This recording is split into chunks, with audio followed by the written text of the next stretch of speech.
Find the LCM and HCF of the following integers by applying the prime factorization method. Same, सबसे पहले आपको prime factors के multiplication में numbers को separately लिखना है, इनके प्राइम फैक्टर्स के प्रोडक्ट की फॉर्म में, और LCM एंड HCF निकालना है। तो सबसे पहला अगर आप 12 को देखते हो तो यहाँ से 2 से डिवाइड हो जाएगा ये, 2 6 12, अगेन 2 3 6 एंड 3 1 3। तो 12 का जो प्राइम फैक्टराइजेशन हो गया वो हो गया 2 इंटू 2 इंटू 3, जिसको आप 2 स्क्वायर इंटू 3 भी लिख सकते हो। सिमिलरली जब आप 15 को करते हो तो 2 से नहीं होगा ये, क्योंकि इवन नंबर नहीं है, तो 3 से हो सकता है। 5 + 1 6, 3 5 15 और 5 1 5। सो जो आपका 15 है वो हो जाएगा आपका 3 इंटू 5। 21 आप ऐसे ही, 21 को भी आप ऐसे 3 से कर सकते हो, 7 21 7 1 7, 3 into 7। Now in order to find its LCM, LCM क्या होता है, जो इसका नंबर है डिफरेंट, उन सबको लिख लो पहले। तो इसमें 2 भी है, 3 भी है, ओके, 3 ऑलरेडी ले चुके, 5 भी है, ओके, इसमें 7 भी है, ठीक है। अब हाईएस्ट पावर क्या है, 2 की इन सब में हाईएस्ट पावर क्या है 2, 3 की इन सब में हाईएस्ट पावर क्या है, यहाँ भी 1 है, यहाँ भी 1 है, तो 1, करेक्ट। 5 की इसमें हाईएस्ट पावर क्या है 1, 7 की सब में हाईएस्ट पावर क्या है, इसी की है बस 1।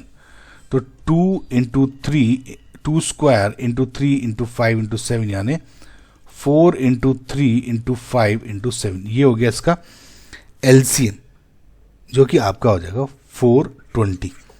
सिमिलरली जब आप HCF निकालते हो, हाईएस्ट जो इसमें कॉमन होगा, ओवरलैपिंग हो रहा है बेसिकली।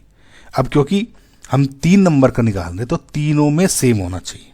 अब एक बार ध्यान रखिए, इसमें 2 है, इसमें 2 नहीं है, इसमें नहीं है। सिमिलरली इसमें 3 है, इसमें 3 है, ओके, इसमें भी 3 है, ओके, इसमें भी 3 है, तो एक हो गया 3।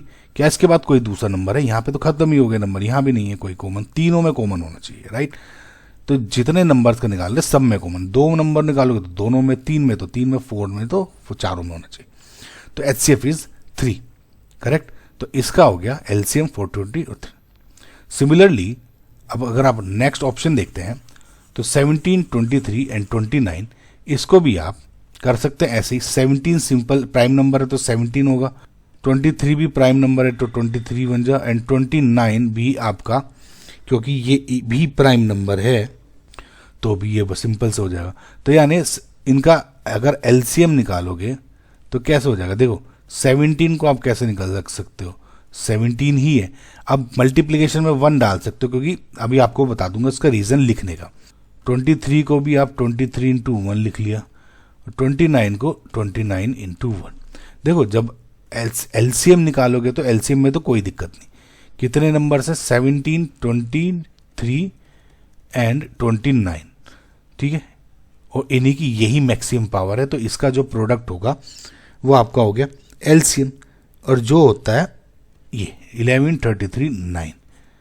बट जब आप HCF निकालते हो, अगर आप इसमें ये नंबर ना लिखो, करेक्ट, तो इसमें एक भी नंबर कॉमन नहीं है, तो अब ऐसा क्या होगा कि HCF क्या इसका नहीं निकलेगा। इन दिस केस अगर आप ध्यान से देखें, इस केस में जब कोई भी कॉमन नहीं होता, आप क्या मान लेते हो कि इसमें 1 कॉमन है, और इस तरह से 1 को कॉमन करके HCF इसका हो जाएगा 1। समझ में? तो इस तरह से आप इसको निकाल दो। अगेन अगला ऑप्शन है 8 9 एंड 25, इनका निकालना है। तो वही सेम जल्दी कर लेते हैं। 8 को 2 4 जा 8, 2 2 जा 4, 2 1 जा 2, 9 3 3 जा 9, 3 1 जा 3, 25 3 5 से ही होगा सिंपल, 5 5 25, 5 1 जा 5। सो अगर आप इसमें देखते हो 8 को आप ऐसे लिख सकते हो 2 इंटू 2 इंटू 2 यानी 2 क्यूब। 9 को लिख सकते हो 3 इंटू 3 यानी 3 स्क्वायर, एंड 25 को लिख सकते हो 5 इंटू 5 यानी 5 स्क्वायर। सो अगेन वही LCM क्या हो जाएगा, अब इसमें नंबर कौन से, 2 3 एंड 5। हाईएस्ट पावर क्या क्या है इसकी, 2 की क्या है इन सब में हाईएस्ट पावर, क्यूब है ना, इनमें तो है ही नहीं वैसे भी। तो 3 का स्क्वायर एंड 5 का स्क्वायर, ये हो गया 8 इंटू 9 इंटू 25, जो कि आपका होके आ जाता है 1800, करेक्ट। सिमिलरली जब आप HCF निकालते हो, HCF में क्या हो जाएगा, कॉमन फैक्टर। अब इन सब में कॉमन तो कोई है ही नहीं नंबर, तो आप 1 मान लो बस, है ना। और जो 1 को कॉमन मान के इसका HCF निकाल लेते हैं हम as 1 and this is your correct answer.